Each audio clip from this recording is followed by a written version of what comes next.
Salve, canalhas! Vida longa e próspera. Vida longa e próspera a todos os canalhas reais e virtuais. A Confraria dos Canalhas, ainda confinada, eternamente confinada, para todos sempre, amém, confinada, apresenta um especial. De 15 em 15 dias teremos episódios com o Doutor Canalha, mestre nas ciências ocultas da informação. Acompanhe conosco, são aulas temáticas. Bora lá, Cláudio. Que eu use calça de couro. Entrando de fininho, Miles. Atrasado de novo. Einstein disse que o tempo é relativo, né? Eu não tô atrasado. De repente, vocês estão adiantados. Olá, pessoal. Estamos aqui para mais um Confraria dos Canalhas Confinados, dessa vez com uma série nova. O papai Smurf da confraria, o querido nobre e canalha Augusto, pediu que eu seguisse com aquelas conversas que a gente teve da última vez falando de um grande canalha, que era o John Constantine, né? Então os meninos lá chamaram de aula, então eu vou dar mais uma aulinha aqui, não vou chamar de aula não, vou chamar de uma conversa, né? Sobre não um personagem canalha, pelo contrário, ela é uma personagem, não tem nada de canalha, mas de um certo canalha que é um dos autores dela. Eu vou dizer um dos autores porque ele não a criou sozinho. E é sobre essa história maravilhosa que eu quero falar para vocês. É claro que alguns de vocês já devem ter desconfiado, eu estou falando da Mulher Maravilha.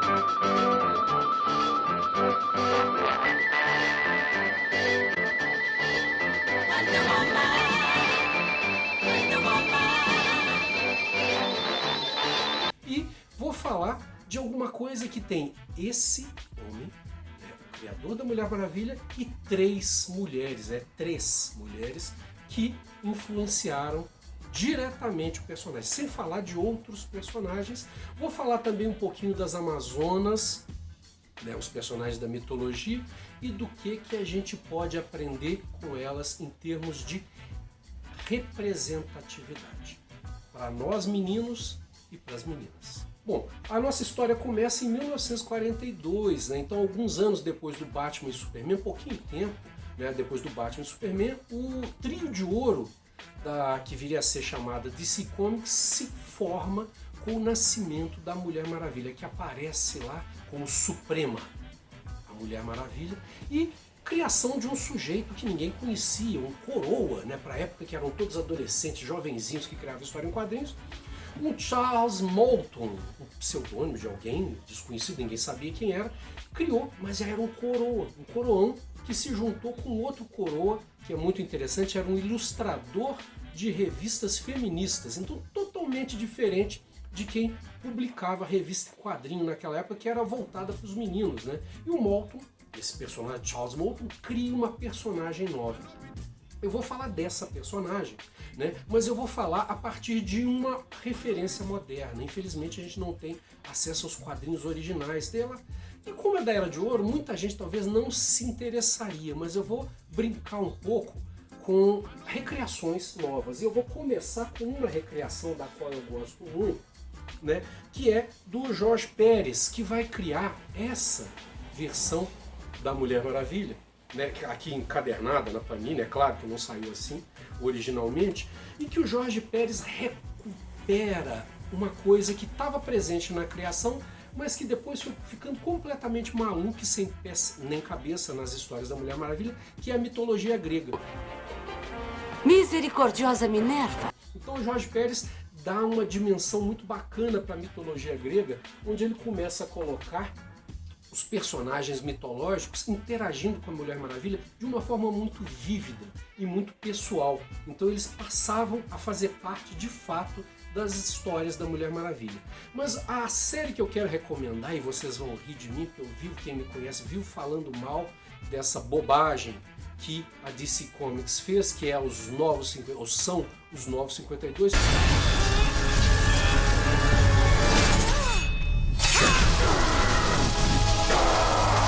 Para mim, tem histórias horrorosas, eles conseguiram, na conversa passada nós falamos disso, conseguiram acabar com um personagem maravilhoso, que é o John Constantine do Hellblazer, né? Mas nessa história eu acho assim que eles brilharam, né? As histórias da Mulher Maravilha começaram a sair nessa série de revistas, né, que foi aqui no Brasil, né, Universo DC, Universo DC, e com os roteiros, né, do Brian Azzarello. E essas histórias, elas pegam a história, a ideia original do Jorge Pérez, que falava dessa presença da mitologia grega, e aí acontece um negócio maravilhoso. Essa história vai caminhar por todas as revistas, né, da série do Universo DC, né, vai ser publicada em fascículos, e me matava de raiva, porque vi um monte de bobagem, de histórias ruins pra caramba. Ruins não, comparado com a Mulher Maravilha que saía aqui, tudo era meio ruim. Você concorda? Mas saíam várias histórias de outros heróis e saíam lá umas 6, 8, 10 páginas da Mulher Maravilha ao final. Mas essas histórias me cativaram a tal ponto que eu depois fui comprar os encadernados que foram lançados compilando as histórias que estão presentes ali. Qual que é a graça dessas histórias, né, do Brian Azzarello e do Cliff Chiang, né? Primeiro que o desenho, né, os gráficos, a imagem, né, que o Cliff cria é um negócio extraordinário. São um negócio extraordinário. São muito bonitas as imagens. Ele consegue, com traços singelos, simples, criar um efeito de profundidade, um negócio fantástico. E a personagem, né, a Mulher Maravilha que aparece aqui é uma outra Mulher Maravilha. Ela tem algo do espírito, que eu quero discutir com vocês, da Mulher Maravilha original, aquela lá de trás. Então, o que a gente tem aí, né, nessas histórias? Essas histórias falam do encontro da Mulher Maravilha com uma garota, uma moça, mãe recente, com um garoto, um bebezinho e um menininho, e que é perseguida pelos deuses, e ninguém sabe exatamente o que os deuses querem com ela. É perseguida ou interage com os deuses, mas às vezes perseguida, personagens mitológicos começam a persegui-la. Então é uma coisa que tem uma pegada que vai desde da literatura adolescente do Percy Jackson até uma recriação dos deuses que é muito bacana, que lembra bastante os deuses americanos do Neil Gaiman. Alegria, mortais, pois a deusa Atena vem trazendo boas novas. Diana de Temícera, os olhos do Olimpo caíram sobre você e contemplaram seus grandes feitos. Seu altruísmo, triunfos sobre o mal e etc, etc, etc. Eu mexi uns pauzinhos e você vai se tornar a novíssima deusa da verdade. Em outras palavras, querida, te arranjei um emprego. Tadã! Então eles dão uma atualizada nesses personagens e tudo gira em torno, entre outras coisas, dessa recriação dos deuses, da interação deles com a Mulher Maravilha e com essa ideia, no fundo, um pano de fundo, do desaparecimento de Zeus. Essa história toda se constrói para recriar a origem da Mulher Maravilha. E isso é muito legal. Mas eu vou falar disso daqui a pouco, quando eu for falar das Amazonas, né? Essa recriação da Mulher Maravilha remete muito a esse espírito da mulher como uma protagonista de sua própria história, né? Das mulheres como protagonistas de sua própria história e dessa relação delas com o patriarcado, que eu acho que é muito bacana. As histórias são empolgantes, são apaixonantes, a gente se apaixona por personagens. Hermes aparece na história como um personagem muito legal. A personagem da Mulher Maravilha é deliciosa.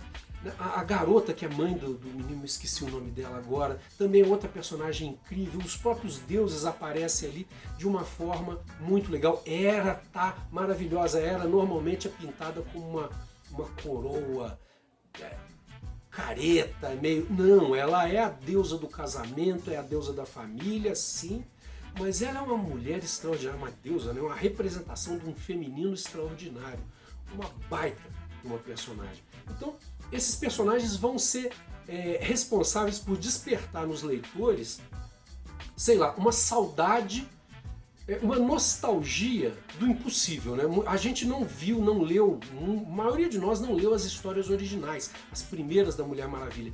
Join the celebration. Diana, what's going on here? Tell them they'd be wasting their bullets. Don't judge them, Cal. They get a little nervous around men now. Mas ali tem um espírito que é muito bacana e que eu queria conversar com vocês a respeito deles, que é justamente isso. Essa personagem, ela surge da confluência de um homem Inicialmente 2 mulheres, depois uma terceira mulher. E como é que isso acontece, né? Havia um sujeito que vai depois escrever as histórias chamando-se por um pseudônimo de Charles Moulton, né, que era chamado William Moulton Marston. E esse cara era um menino brilhante, ele era um garoto que desde a infância ele era muito inteligente, ele era genial e ele, na história acadêmica dele, ele cresce sempre brilhando nas escolas, né? Então ele acaba se formando em Direito, em Psicologia e Filosofia e ele vai se mestrar e doutorar-se em Harvard. E lá em Harvard ele estuda junto com uma menininha que era a amiguinha de infância dele, que acaba se tornando mulher dele, que era Elizabeth Holloway, depois chamada de Elizabeth Marston, né? O nome do meio ela não coloca. E aí é muito interessante que essa mulher é uma mulher extraordinária, ela é uma acadêmica, uma pesquisadora brilhante, e ela tem um negócio muito bacana na história dela, porque ela queria muito um diploma de Harvard. Harvard naquela época já era a escola, né? Era o, digamos assim, o currículo que abria as portas. E ela queria muito o diploma de Harvard, só que lá em Harvard eles não davam diploma para as mulheres. A mulher podia estudar lá, mas ela saía com um diploma de uma faculdade, de uma universidade do lado, de um college do lado, né? E aí ela inclusive consegue o diploma dela dessa Radcliffe, acho que é Radcliffe College, se eu não me engano. E ela consegue esse doutorado, mas ela fazia questão de se apresentar como uma doutora de Harvard. Ela dizia, olha, não me deram o diploma, mas o meu diploma foi conseguido lá. E é muito legal porque tem a história dela e dele no início, é um casal, e esse casal tem uma particularidade, né? O William, né, o William Marston, ele era um cara muito interessante porque ele já era apaixonado pelo feminismo desde os primórdios, né? Então, logo que ele entra na universidade, ele se junta a uma liga masculina para o sufrágio feminino. Como é que uma mulher consegue lutar vestindo isto? Lutar? Usamos nossos princípios, assim conseguiremos direito a voto.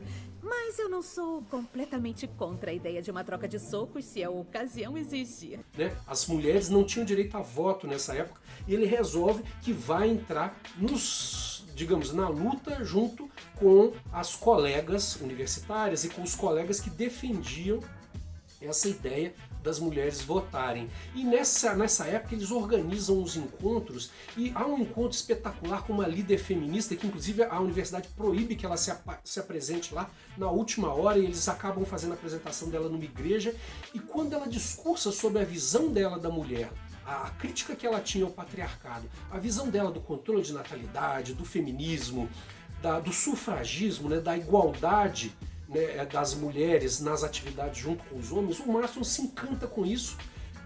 Ele é tomado por um monte de ideias legais que ele sempre conversava com essa primeira esposa dele, vamos chamar assim, né? E essa história acaba ficando ali, gestando na cabeça dele, isso é no início da formação deles, né? Até que num determinado momento mais à frente, eles conhecem uma outra moça. Inicialmente, o William ele se apaixona por essa garota, uma moça chamada Olivia Byrne.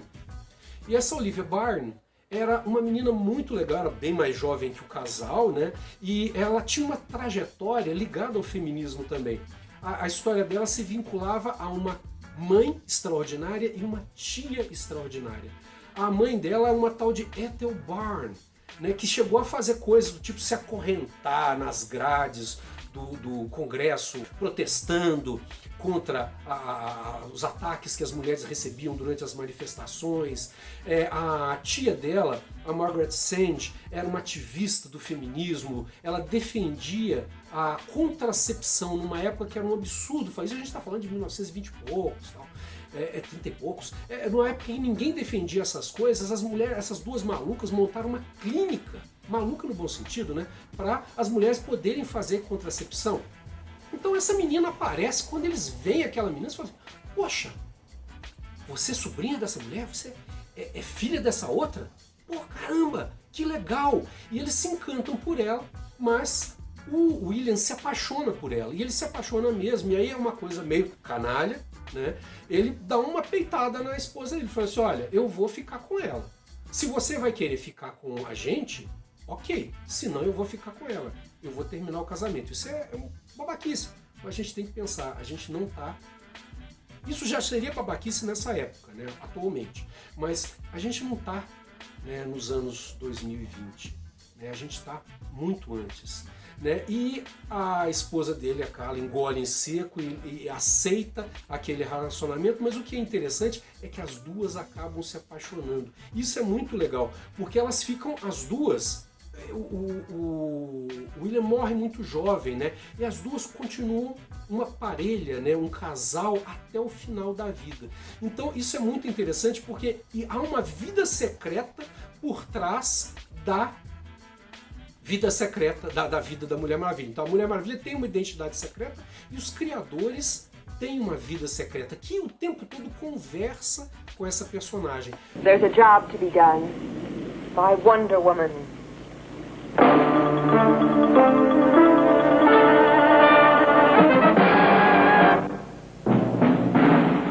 Wonder Woman. Para quem quiser ler o antes, essa história que eu estou falando, e o depois, o que acontece depois da morte do William, vocês podem ler esse livro maravilhoso, né, da Jill Lepore. Esse livro é muito legal, ela é uma historiadora fantástica para quem é de biblioteconomia, museologia, arquivologia, história. Esse livro é uma lição de pesquisa, ela vai a um monte de bibliotecas, a um monte de arquivos, a um monte de museus, consegue reunir materiais, inclusive do museu que um dos filhos, né, desse trisal, né, mantém em memória dos pais dele. Isso é muito bonito. Os filhos, cada uma dessas mulheres tem 2 filhos, né, e elas lutam para educá-los depois que o Marston morre. Né, então é muito legal, porque eles têm um carinho por essa história, eles guardam essa história. É um livro maravilhoso. Ele é editado pela editora Bestseller. Ele tem umas pranchas pretas e brancas, mas coloridas também. Mas a capa tem um acabamento maravilhoso. É uma obra que merece ser lida e ela passa por todo o processo de criação da personagem. E então a gente observa o que estava por trás dessa ideia, né? Então muita gente fala que o Marston e as 2 esposas, ele tinha uma relação poligâmica. Não era poligamia, era uma relação, pode até ter sido no início, por causa daquela babaquice inicial dele, mas com o passar do tempo se transforma numa relação poliamorista. The world can't stop us. Is this what you really want? Então eles antecipam um pouco as discussões que a gente tem hoje sobre o poliamorismo. É muito interessante, inclusive eles admitiam na relação outras pessoas. Então digamos que o relacionamento era oxigenado por outras pessoas. Eles fundam, né, um modo de vida que outras pessoas já praticavam, mas de uma forma relativamente moderna para a época. Eles fundam um modo de vida que antecede muitos anos o que a gente tem hoje. E a ideia principal deles, ao criar essa personagem, era incorporar algumas das crenças deles a essa história. Então a gente tem ali na história da criação da Mulher Maravilha e nas primeiras histórias da personagem, o feminismo. A gente tem umas coisas muito legais que são, por exemplo, o BDSM, né? O bondage, né? O bondage sadomasoquismo, as brincadeiras com cordas, com a dor, o provocar e sofrer dor. Mas que cordinha é essa? O laço de Estia o força a revelar a verdade. Mas é muito quente. Mas isso é feito de um jeito muito legal, porque tem uma relação metafórica entre o bondage, né, a amarração, e as amarras do patriarcado que prendiam a mulher. Então sempre haviam essas imagens da Mulher Maravilha amarrada, rompendo essas amarras, né, e amarrando aqueles que a submetiam.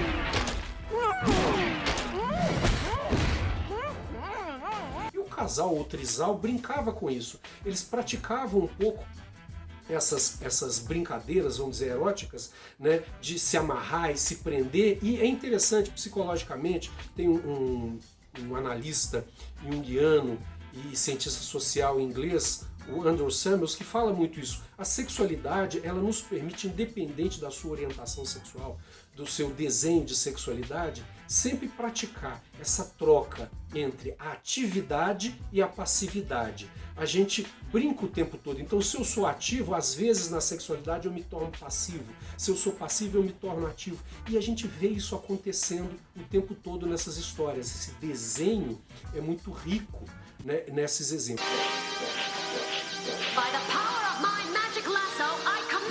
E tem um outro elemento que compõe esse personagem, os dois elementos, que é a paixão pela verdade, né? O Malton, ele tinha Malton Marston, né? Ele tinha uma história em Harvard que é muito interessante. Ele tinha um professor que ele detestava, que é o Hugo de Munsterberg. Era um alemão maluco que foi dar aula em Harvard, e ele pega as ideias do Carl Jung lá atrás, né, sobre o experimento com associações de palavras, onde ele pegou vários criminosos com esse experimento, essas associações de palavras, traz para os Estados Unidos. O Jung pegou os criminosos, o Hugo de Munsterberg, ele discursa muito sobre essa ideia da verdade, sobre pegar criminosos mentindo. Ele cria uma primeira versão baseada nos experimentos com o controle da pressão sanguínea, o controle da respiração, das pulsações e da sudorese da pele. Ele reproduz em Harvard os experimentos do Jung. É claro que ele não conta que era do Jung, ganha uma certa fama com isso, vai para Hollywood dar consultoria para filmes e fazer e acontecer lá, e ajudar com a polícia tal, a pegar bandidos, e ao mesmo tempo ele era um babaca chauvinista, misógino.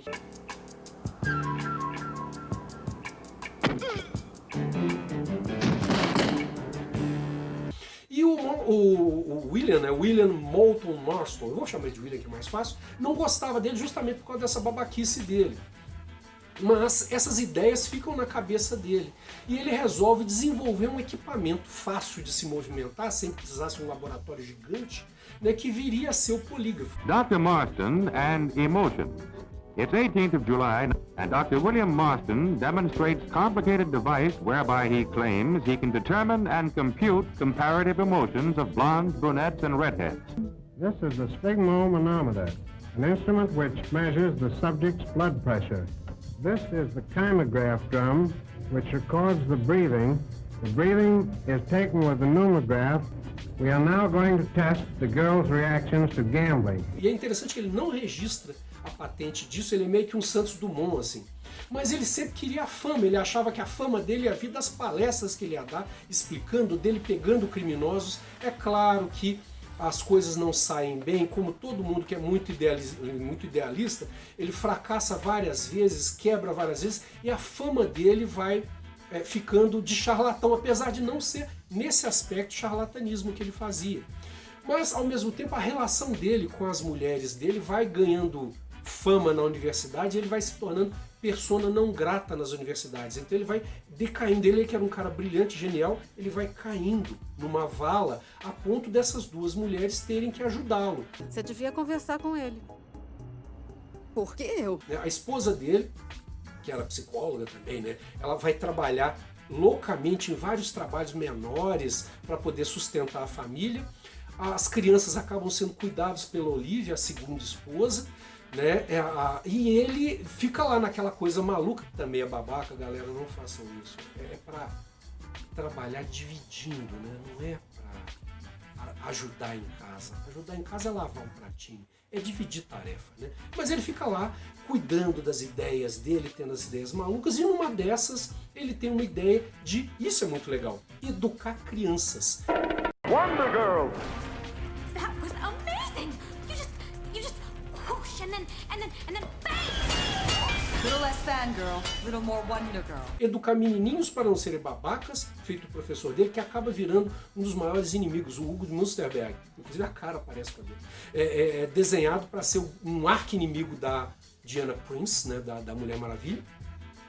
E educar os menininhos para não serem babaca e as menininhas para se sentirem empoderadas. Então essa ideia surge numa conversa. Ele lia histórias em quadrinhos, via que estava na moda história em quadrinho, e vendo essas coisas ele acaba chegando a uma ideia. Ele está conversando com a mulher dele, com a Elizabeth, né, a Holloway, a primeira esposa, e aí, eu falo primeira e segunda, mas vocês entenderam, as duas estavam juntas ali.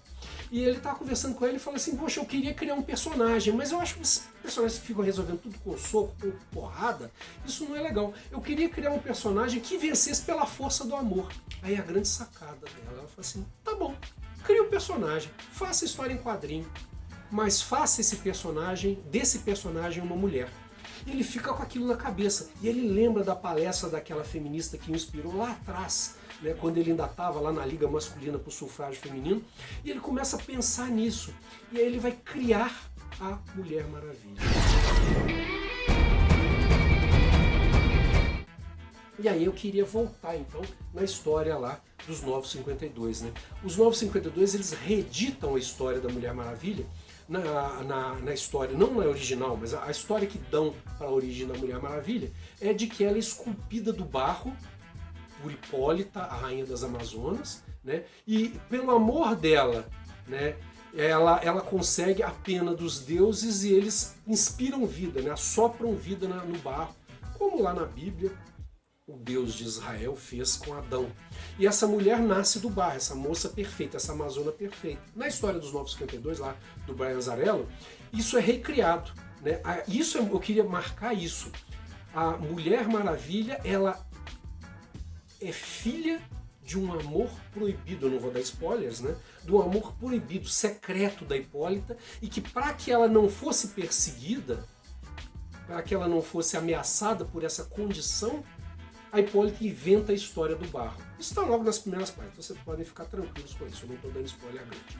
Mas aí o que acontece? Tem toda uma identificação da Mulher Maravilha com essa garota que é perseguida, essa mãe solteira que é perseguida. E aí tem toda uma história que pega aqui, eu arrepio quando eu penso nessa história, ela é muito legal, porque ela vai para as fontes mitológicas sem ir, ela recupera o espírito das grandes mulheres que foram as Amazonas. Lembrando que o William Moulton Marston, né, ele empresta as historinhas, as primeiras da Mulher Maravilha, um caráter educativo. Então nas primeiras páginas sempre tinham assim, as Mulheres Maravilhas da nossa história. Eu queria terminar essa nossa fala daqui a pouco falando disso, né? E as Mulheres Maravilhas da nossa história. Então ele recupera essas histórias porque ele pensava muito nisso, em inspirar as meninas. E o que a gente tem, né, na base, né? A Ilha Paraíso, ela é inspirada na terra das Amazonas. Bem-vindos a Temícera. Que seria um reino na Sítia, né, que é um lugar na Ásia, já divisa da Europa com a Ásia, né, ali perto da Turquia, da Rússia, no Mar Negro, naquela região ali próxima ao Mar Negro, e ali haviam essas mulheres guerreiras.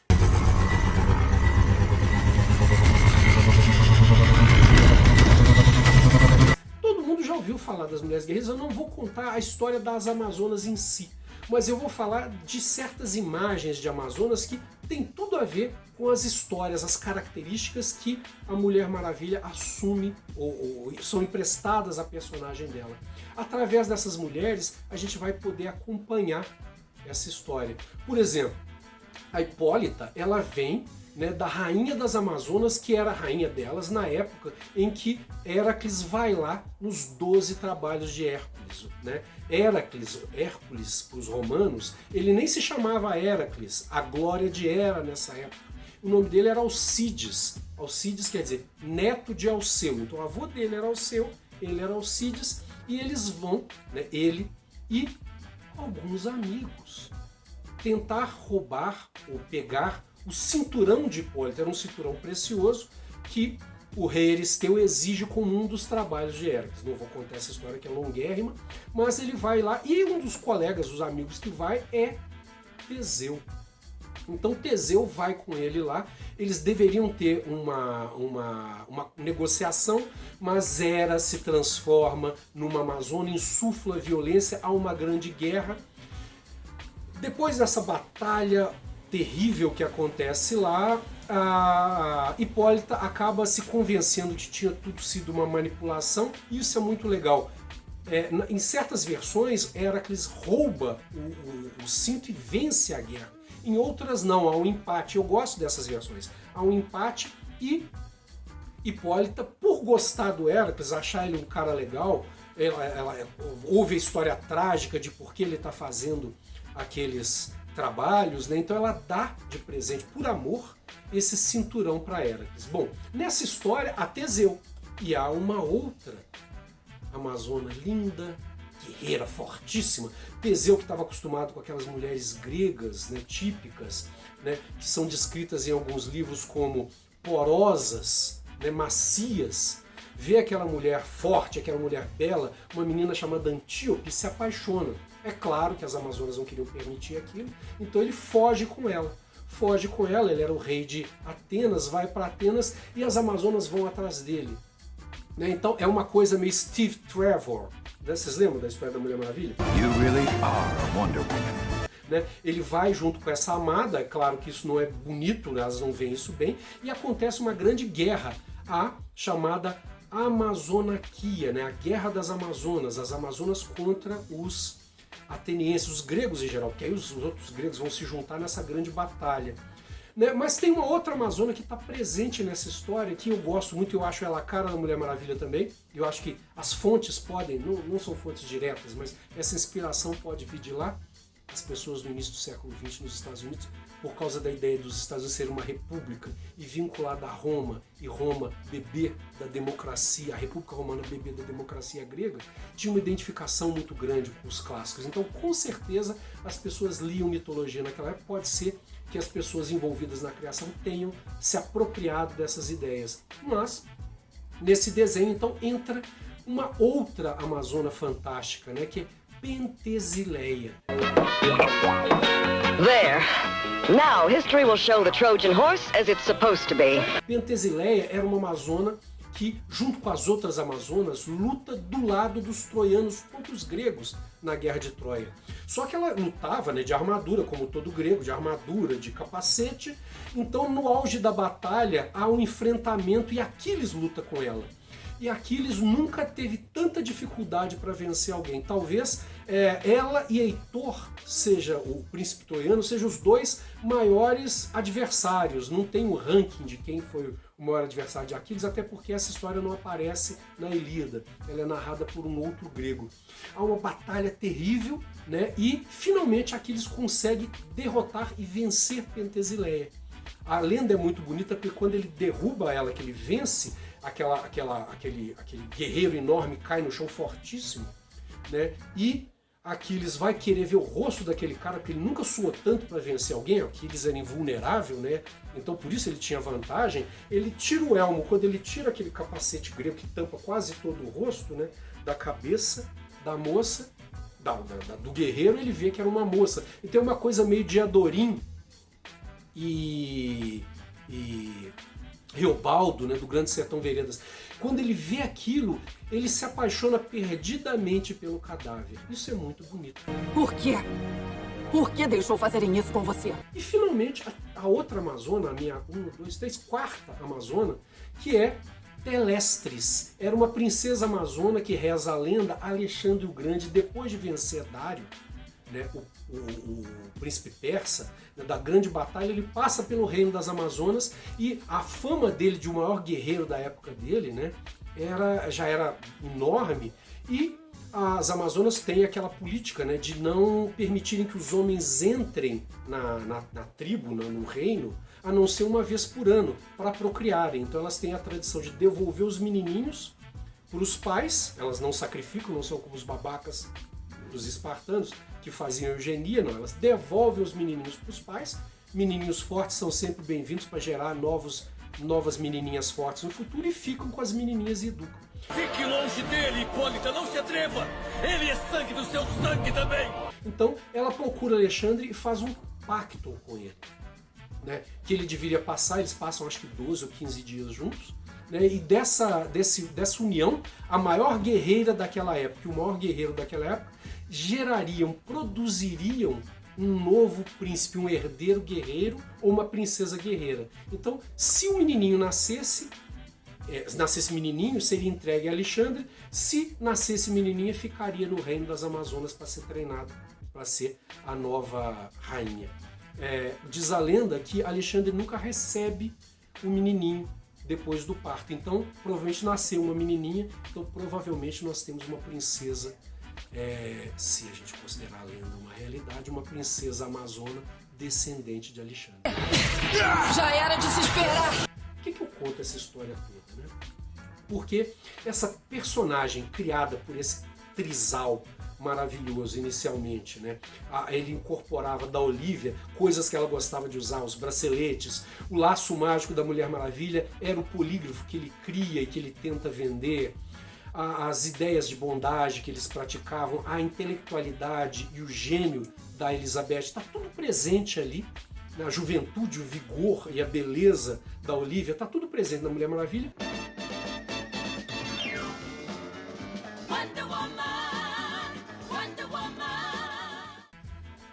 Então, além desse trisal inicial, entra nessa equação uma outra pessoa, uma mulher maravilhosa, uma arte finalista. Uma arte finalista chamada Marjorie Wilkes Huntley. Essa Marjorie, ela é uma pessoa muito interessante e ela não mora com o casal, ela não passa a fazer parte da vida deles, né, do trisal, né, como uma personagem constante morando junto, mas ela passa a frequentar essa casa e ela dá uma série de sugestões que vão compor mais ainda a personalidade dessa que é a Mulher Maravilha. Então a Mulher Maravilha, ela é fruto, ela é criação, ela é filha de um casal de 4 pessoas, pelo menos, né?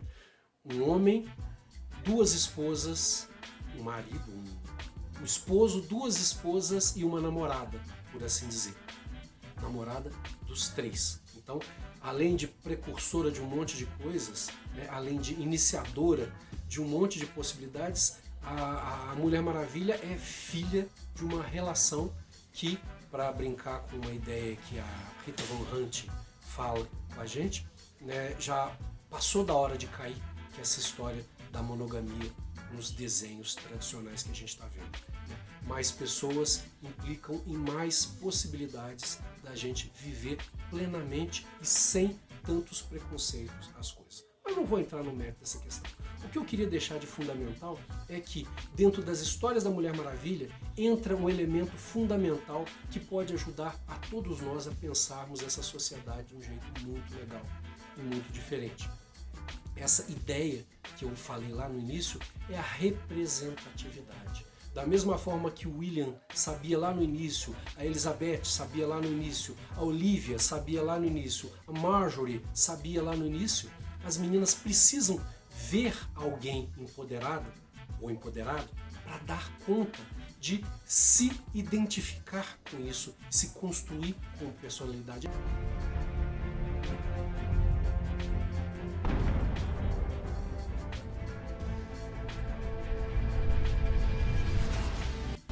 A gente vê isso acontecendo hoje de uma forma linda, com personagens, por exemplo, como Pantera Negra, que não só fala de negritude, fala de um afrofuturismo, mas apresenta mulheres negras empoderadas em posições que vão muito além das mulheres na maioria dos filmes de heróis.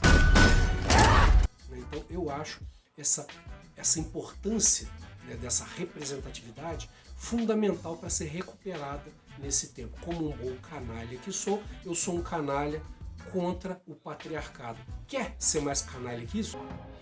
Oi, princesa. E nessa brincadeira, eu queria terminar falando de como eu vejo da Mulher Maravilha e dessas personagens, brincando de novo com as Mulheres Maravilhas da nossa história, algumas personagens que merecem ser recordadas da nossa sociedade. Eu começaria, claro, por Anita Garibaldi, a heroína de 2 mundos, né? A heroína da Revolução Farroupilha e heroína da guerra pela unificação italiana. Eu brincaria, por exemplo, com a imagem de Maria Quitéria, que se veste de homem como uma mulã brasileira e vai se alistar, né, nos voluntários, o batalhão chamado Voluntários Príncipe Dom Pedro, onde ela vai lutar contra os portugueses, né, e os milicianos, as milícias que foram mandadas por Portugal para impedir a independência do Brasil. Ela lutou e ganhou uma carta de reconhecimento do Dom Pedro, onde ele admoestava o pai dela por ter expulsado ela de casa e dizia que ele devia aceitar a filha de novo em casa. Eu queria lembrar as mulheres Kaiowá, lá do sul, que com a morte das lideranças indígenas, né, por causa dos invasores de terra, assumiram a luta. Tem mulheres maravilhosas, líderes em vários níveis, que, como a Mulher Maravilha, usam a força do amor para poder unificar o seu povo, né, e servir de continuidade entre as tradições e o futuro, permitindo a independência, né, dessas crianças e jovens que estão sob os cuidados dela. E, finalmente, lembrar da influência em termos de representatividade que uma mulher chamada Dilma Rousseff teve na nossa história. Você pode não gostar da Dilma, meu amigo e minha amiga, mas eu queria dizer uma história para vocês que vai mostrar a importância da representatividade. Eu não me lembro quantos anos minha filha tinha, ela era bem pequenininha. Na manhã em que saiu, na noite anterior, tinha saído o resultado, a presidente Dilma tinha sido eleita presidenta, tá? E a minha filha pequenininha, ela tinha que dormir cedo, era muito pequenininha, 5 anos, alguma coisa assim, estava tomando café da manhã comigo e eu comentando com a mãe dela sobre a eleição, e ela falou assim: quer dizer que a presidente agora é uma mulher? A Dilma foi eleita presidente 5 anos de idade. Eu falei: foi sim. Papai, então quer dizer que se eu quiser ser presidente um dia, eu posso? Eu olhei para ela e falei assim: pode, minha filha, com a voz embargada e os olhos cheios d'água. Eu não sei se a minha filha vai chegar a ser presidente. Eu não sei se, dado o babaquismo que dominou esse país, alguma mulher vai conseguir ser presidente tão cedo. Mas eu sonho que outras mulheres consigam fazer pelo país aquilo que gerações e gerações de homens não conseguiram fazer. Então esse vídeo é uma defesa das mulheres, de todas as orientações, dos poliamoristas, dos canalhas que usam contestar e que, mesmo lutando ainda para tirar o mofo e as cascas do machismo, conseguem, de alguma forma, contribuir para que as mulheres tenham voz.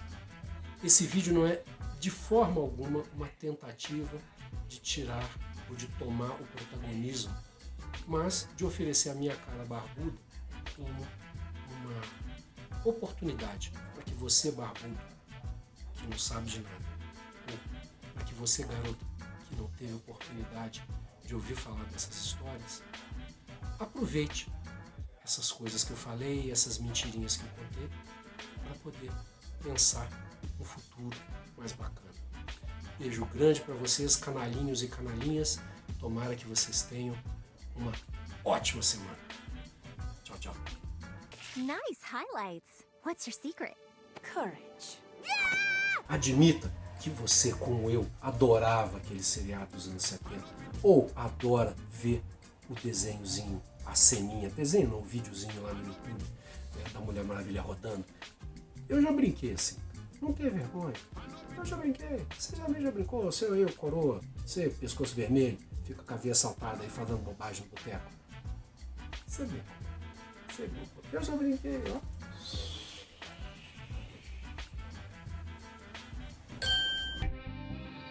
E aí, galera? Gostaram da aula do Doutor Canalha? Quem esteve presente e prestou atenção, por favor, faça o joinha. Quem estava na turma do fundão e estava cagando para a aula, faz joinha também, porque a aula é de canalice. Seguimos junto, pedimos para colaborar, criticar, opinar.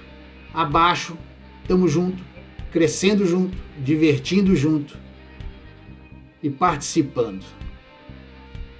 Galera, seguimos lá com o Galo na cabeça, aqui no coração, HQ no cérebro, música nos ouvidos. Em breve, mais Doutor Canalha. Se continuar assim, vocês vão ter que me expulsar daqui, né? Tô achando que eu não sirvo pra essa escola.